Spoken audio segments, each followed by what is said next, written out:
Gig, what's up, man? I'm doing good. I'm doing good. Hey, congratulations to the both of you. Scare Me was a great movie. I saw it 3 times because I was laughing so hard. What? What That's day, more man? time than I started. For real, man. You beat me. I was just simply amazed how you guys pulled this off. It was sort of like, I don't know. It's like watching like an acting master class or something like that on how to. What was this scripted or was it completely improv?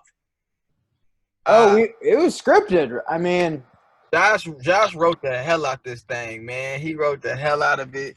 It felt like a master class being there. Because I remember coming off the SNL set being like so tired, and I got to set, and like the second we started playing, bro, it was like, oh, at the end I got my seventh, eighth, thousandth win the entire time. It was just so much fun. It was like a super improv class for adults, bro. It was so much fun, but with a script.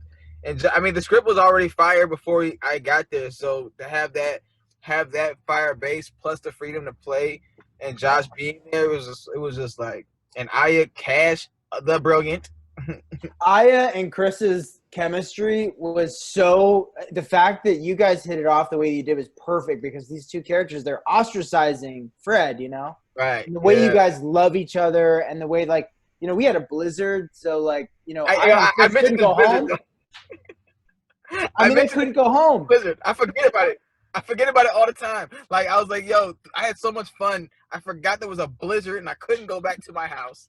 And so I had to sleep over at his house. Like, the whole cast slept at Josh's mom's house. And it was the best time, the best food. And she's the best mom. Outside of my mom. Hi, mom. It was so much. So this blizzard was real? So this was actually at a cabin or not on the set somewhere? Yeah, no, this is at a cabin in the woods in upstate New York, someplace upstate I would never go unless some shooting scared me. it just looked like a horror film from top to bottom. It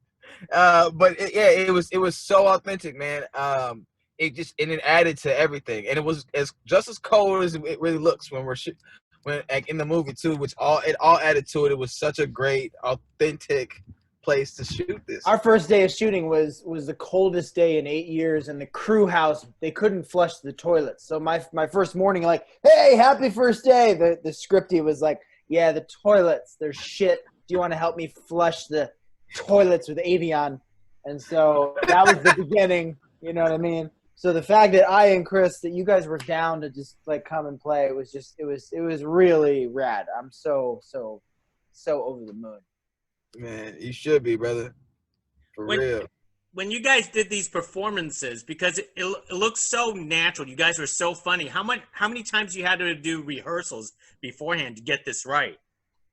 Oh man, I don't think we had a lot of time to rehearse. How everybody's schedules were. Yeah. So we read it a couple of times, and we played, and then we just went. I mean, I know I definitely read it like before I got there, just so I could like know. But I think it was truly us. I remember still getting off book in the room before we was like getting ready to shoot. Like I think it was there's a cool like competitiveness with good actors and good comics that like you don't want to fuck up, like you don't want to be the person that's like dropping the ball when someone's got such a perfect moment or a perfect energy.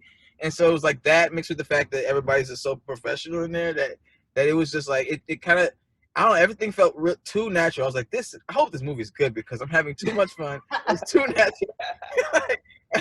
And it was like such a dope relief. And I knew it was gonna be good, but it's such a dope relief when it came out as good as it is. So I was really happy. The